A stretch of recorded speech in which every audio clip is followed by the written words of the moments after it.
Hey guys, Professor Bill, Comic Book University. Babyteeth issue number 17. Didn't there used to be a book called Babyteeth? They did a bunch of cool issues, and this really cool new guy, well, fairly new guy in comics who's doing all. Donnie's back to doing freaking Babyteeth. This is the last 4 issues. So 17, 18, 19, 20, done. Listen, this actually feels like the story is coming to an end. It actually feels very much like they're continuing and not just, okay, well, we got to wrap it up because I don't want to do this stuff anymore. There's a lot here, and I'm going to get into it, and all of it is a good thing. First, let's just get into who made this comic book so we can actually just start wrapping that right up in a nice little neat package. Donny Cates is the writer, Gary Brown on art, Mark Esposito on colors, Taylor Esposito doing the letters, Brown and Englert doing the main cover, and there's other covers out there, so enjoy. Anyway, this book, man, this is the typical thing. You got a bunch of surprises who jump up. Now,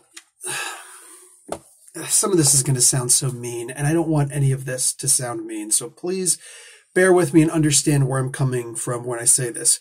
Donnie has certain tropes that he uses. All right. I've said this multiple times in a lot of his Venom and Thor comic books. And that's where I actually started to dislike a lot of Donnie's work because the tropes they keep going. And it's like that's all he knows how to do. Now, the trick is that's actually a really great way to write if you're using characters who we've never seen before.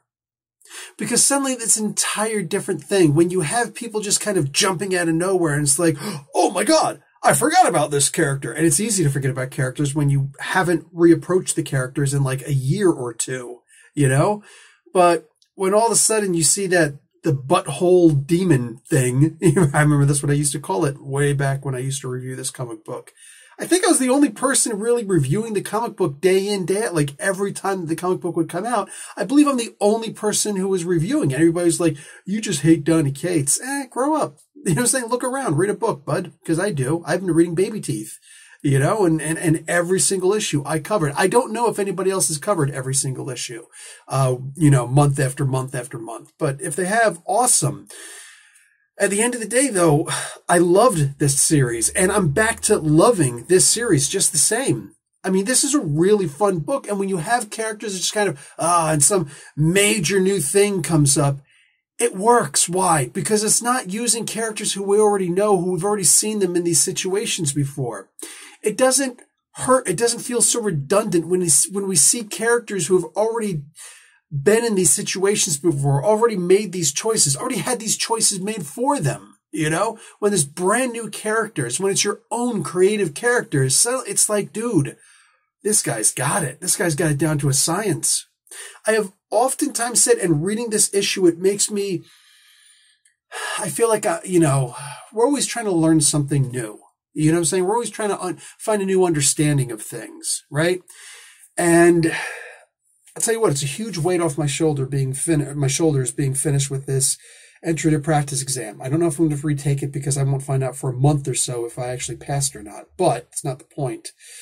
The point is that I don't feel this weight bearing down on me right now, So I'm able to sit back and breathe and kind of think about this stuff for this hobby channel that I do, because I don't make a whole lot of money off of doing this channel. Like, let's just face facts, all right? So I do this because I love the genre. I love this medium. When you get to see these characters, the same stuff that works for a company like AfterShock with essentially brand new characters. Even if you're going to do something like Dragonfly and Dragonfly Man over in Ahoy Comics, even if you're going to do those, like at the end of the day, if it's something new, if it's new characters, then an old trope can actually feel like as if it's being made new again. Why? Because you don't really write your own characters the way that you'll write somebody else's characters. I'm going to give you an example. Anybody who's bared with me with trying to find a way to enunciate this. when you have a book like, let's just take, for example, The Avengers, when all the characters act the same, it gets boring, doesn't it? When you've got Captain America on the team, this guy who he can be shot and killed. Theoretically, he could be shot and killed. I think that's actually happened before. You know what I'm saying? Ed Brubaker did that.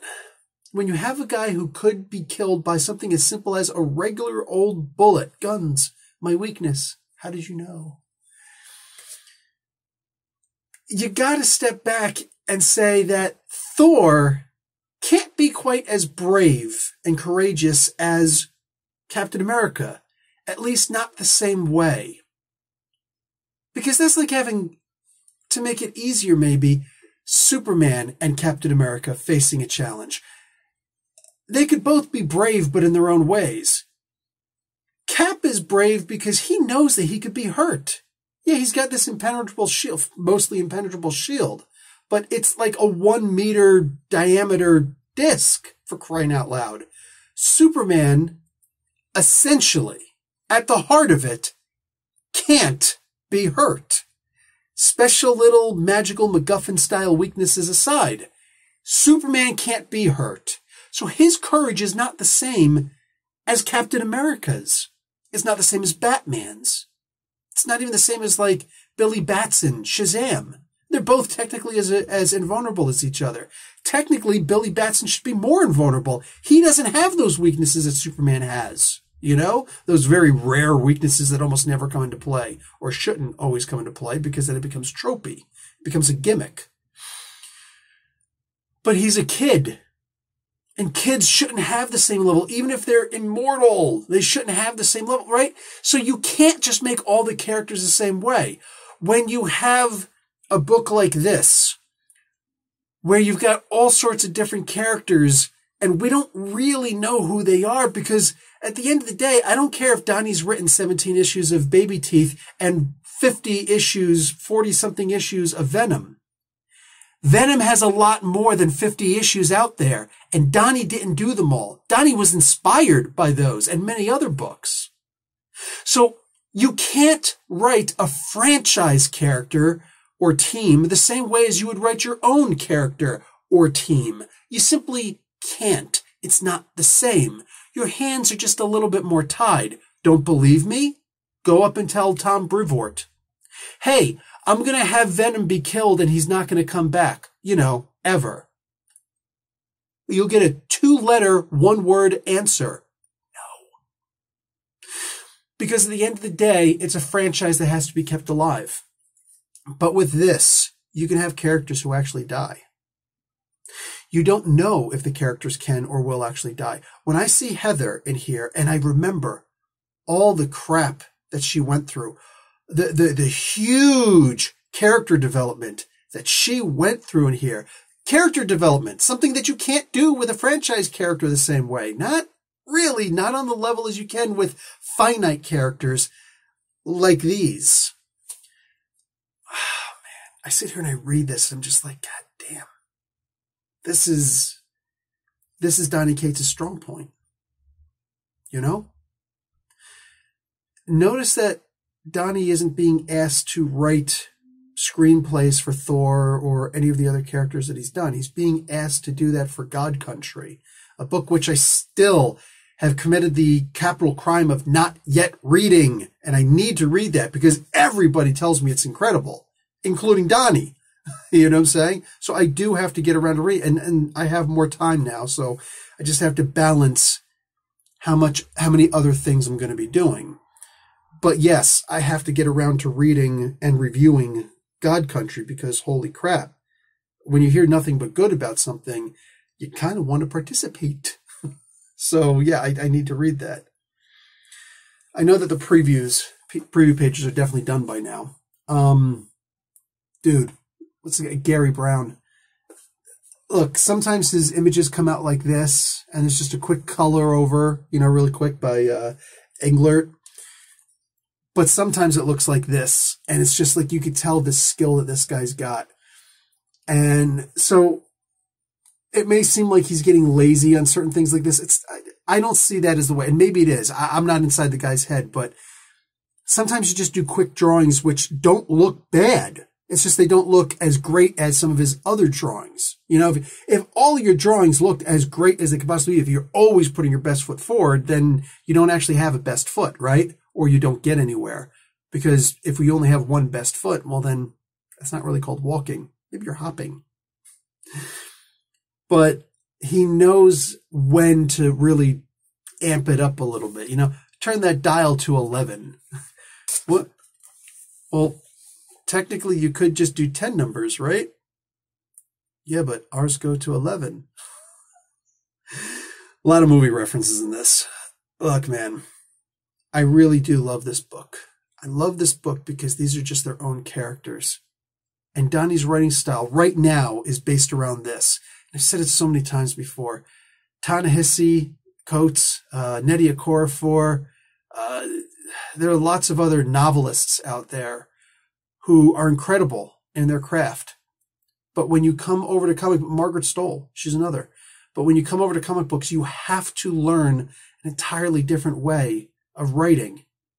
Because exposition is mandatory in novels, but it is anathema in comics. Why? Pictures, artists, co-creators, co-storytellers, right? It's important to maintain these distinctions and to understand where your strengths lie. And because if you know where your strengths lie, then you have a better understanding of where your weaknesses are. You know, in the military, we used to have the endurance course and the confidence course. If I remember correctly, because they blend and I've had to do them both so many times, the confidence course involved climbing over top of things where you're only like high things and sliding down ropes that were, Jesus, they had to be 3 stories off the freaking ground. Had to be. You know what I'm saying? I was 17 when I first started doing all this stuff. Mommy's permission to get in, but yeah. But like, the only safety net that we had was, oh, it's sand on the ground as opposed to dirt or rock. So won't hurt too much when you fall, but you are probably going to bust yourself up. It's going to hurt. So confidence course, right? And the endurance course was just a lot of running and jumping over obstacles and running up hills and slopes and things like that and all that, jumping over top and climbing over top of logs and you know, piled up logs, almost like a log cabin, while you had your protective mask on. You know what I'm saying? I don't think we had to have all of our MOPP gear on, just the mask. Anyway, the NBC mask, nuclear, chemical, biological. Maybe not in that order. NBC, nuclear, biological, chemical. It's not just a TV station. So we couldn't run the 2 courses the same way, right? The one you had to negotiate. Otherwise you fell.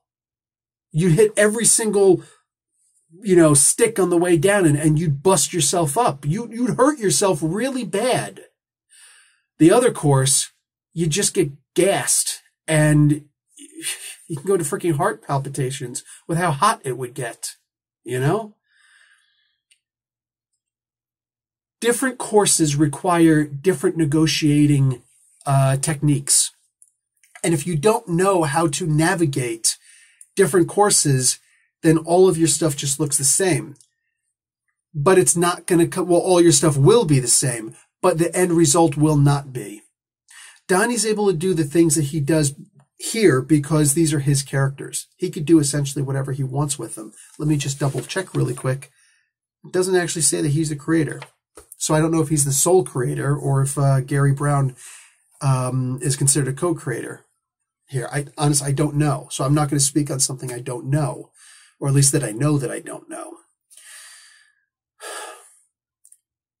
But when Donnie does his other stuff, look, it's one of the reasons why I don't like it that much. I like it, but I don't love it.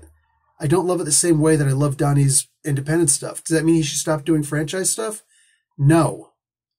It means that Donnie just has to understand what's in front of him. Sometimes it's not willpower. Sometimes you can't just Green Lantern your way through things and say, I'm going to power through it. I'm going to kick ass the same way I always do. The Juggernaut is a hammer. And to him, everything can be a nail, right? Until he comes across the Guardian or somebody like that who's just more powerful than you. Then you don't know how to adapt into something else. Be like water, my friend, right? That's specifically from Bruce Lee. Be like water. Look up that quote. There's a video of him talking about it multiple times. And I feel like reading this and falling back in love with what Donnie's capable of doing, even though I don't remember a lot of stories because it's been so long since I read this stuff. Falling back in love with what Donnie's capable of doing, it lets me understand better what I feel he's doing wrong in the franchise. You know, Marvel, one of the two, big two. So, yeah. Yeah, it's a shame. We've all got to adapt. We've all got to take things a different way. Look, man, I'm still an English teacher. I'm still making most of my money, actually all of my money for the most part, except for on here. The vast bulk of my money comes from teaching English. And I've taught everybody you could possibly imagine, man. And right now I'm teaching kids. Teaching kids who are in China. It's not the same as teaching kids in Saudi Arabia or teaching kids in America. In Canada, America, it's very similar, but not quite, right? And then there's the idea of teaching adults in university as opposed to adults in vocational school or adults in high school or, you know, adult enough. Or, you know, older kids in junior high or sixth grade or fifth grade, you know, any of those. Teaching third grade, very different. Like, you have to, and there's a learning curve. But at the end of the day, those who can't learn, they do wind up getting left behind. I know that I'm a great English teacher. I know that I'm a fantastic English teacher because I have the ability to adapt and overcome. It's something that I was taught in the military. It's barely even been taught. It was drilled into me at the cost of the front-leaning rest, which there was no rest in the front-leaning rest. It's just push-ups, baby. And I hope that this return to the indie scene is something that Donnie can look at and realize, yes, because at the end of the day, it's only going to make him better. This is a freaking superhero story. I'm not talking about this book because this book really isn't. Donnie Cates is that superhero story, essentially, where he gets defeated. And maybe he doesn't see it as a defeat, whatever. I don't know. That's on him. That's got nothing to do with me. But you try to beat a villain and you can't. So you come back and you retool, you re-equip, you find a different way. You have a goddamn training montage, for crying out loud. It works for Rocky. And then you come back and you beat the big bad Russian or the guy with the mohawk or the guy named Tommy Gunn. Whatever. Donnie has the ability to be amazing. I feel like right now, his independent scene is his strength. But it doesn't have to be limited to that. And I really hope that he's able to make that change and recognize the different approach to tackling different audiences or different characters who you're in charge of. Yeah, anyway. Same old, same old. I'll talk to you guys later. Like the video, watch an ad. Professor Bill, Comic Book University. Class dismissed.